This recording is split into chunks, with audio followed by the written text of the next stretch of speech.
Praise the lord. సర్వాధికారి సర్వకృపానిధియగు యేసు స్వామికి నిండు మనస్సుతో కృతజ్ఞతలు. మీ అందరికీ నా ప్రేమ వందనములు.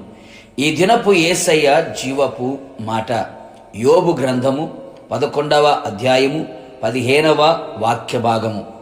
నిర్భయుడవై నీవు స్థిరపడి యుందువు.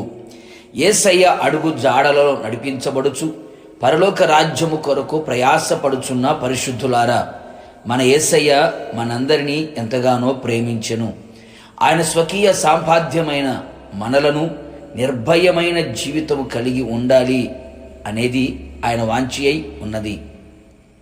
మనమందరము మనం ఉంటున్న ప్రాంతములో, దేశములో నిర్భయముగా నివసించాలి, నిర్భయముగా కాపురం చేయాలి, నిర్భయులమై అన్ని విషయములలో స్థిరపడి ఉండాలి, నిర్భయముగా ప్రవర్తించువారమై ఉండాలి, నిర్భయముగా సంచరించువారమై ఉండాలి. భయమును పుట్టించే సంగతులు చెవికి వినపడిన, కంటికి కనబడిన భయము లేని వారమై నిర్భయులమై ఉండవలెను. ప్రస్తుతపు దినములలో భయమును పుట్టించే కార్యములు అధికముగా వినపడుచున్నవి, కనబడుచున్నవి. నిజమైన క్రైస్తవుడు భయమునకు భయము పుట్టించేవాడై ఉండాలి, కానీ దేనికి భయపడేవాడై ఉండకూడదు. అందుకే పరిశుద్ధ గ్రంథములో అనేక పర్యాయములు భయపడకుము అని ప్రభు మనకు అభయమిచ్చి ఉన్నాడు. అపవాది యొక్క ఆయుధం భయమే. ఆ భయమునకు అనేకులు లోబడి ఆత్మీయ జీవితములోను, కుటుంబ జీవితములోను భయంకరమైన పరిస్థితులు ఎదుర్కొంటూ ఉన్నారు.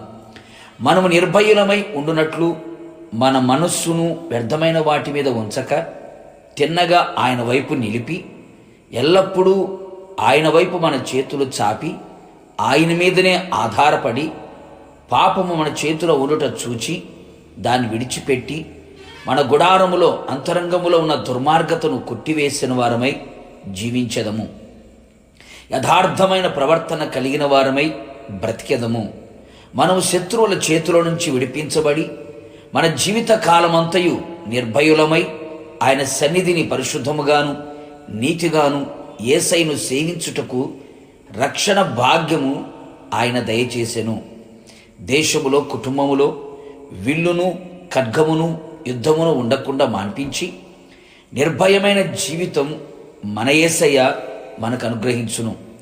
రాబోయే కాలమును గూర్చిన భయము లేకుండా ఆయన మనలను నిర్భయముగా ఉంచును.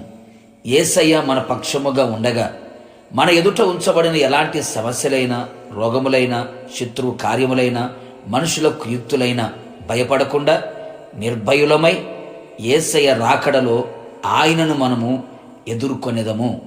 ప్రార్థన. సర్వోన్నతుడా, సర్వకృపానిధి అయిన యేసయ్య, నీ పరిశుద్ధ పాదములకి స్తుతి స్తోత్రములు చెల్లించుచు ఉన్నాం. మరొక్క దినమును మీరు మాకు అనుగ్రహించారు. మీ పాద సన్నిధిలో చేరి మీ జీవపు మాట చేత మా జీవితాన్ని వెలిగించుకోవడానికి మీరు ఇచ్చిన కృప కొరకు స్తోత్రం. అవును ప్రభువా, మేమందరము నిర్భయులమై ఆత్మీయ జీవితంలో, కుటుంబ జీవితంలో స్థిరపడినట్లుగా మీరు సహాయం చేయండి. అనేక మంది అనేక విషయాలలో భయమునకు, కలవరమునకు, ఆందోళనకు గురైపోయి ఆత్మీయంగా, శారీరకంగా, మానసికంగా అనేక మంది కృంగిపోతూ ఉన్నారు. ప్రభువా, మీరు మా పక్షముగా ఉన్నారు. నిశ్చయముగా మా మనసును మీ వైపు త్రిప్పుకొని, మా చేతులు మీ వైపు చాపి, పాపమును విడిచిపెట్టి పవిత్రమైన జీవితంతో బ్రతుకున్నట్లుగా, మీ రక్తము చేత కడగబడి రక్షణ భాగ్యమును పొందుకొని నిర్భయులమై జీవితకాలం బ్రతుకున్నట్లుగా మీరు సహాయం చేయండి. మీరు మా పక్షముగా ఉన్నారు ప్రభువా. ఆ ధైర్యముతోని ఆత్మీయాత్రలో ముందు కొనసాగునట్లుగా, నిర్భయమైన జీవితాన్ని జీవిస్తూ మీరు అక్కడ సిద్ధపడినట్లుగా కృప మెండుగా నిండుగా దయచేసి మహిమ పొందమని యేసు నామములు అడుగుచున్నాను తండ్రి, ఆమేన్. నిశ్చయముగా మీరును మీ కుటుంబ సభ్యులందరూ నిర్భయులై స్థిరపడి ఉందురుగాక. God bless you.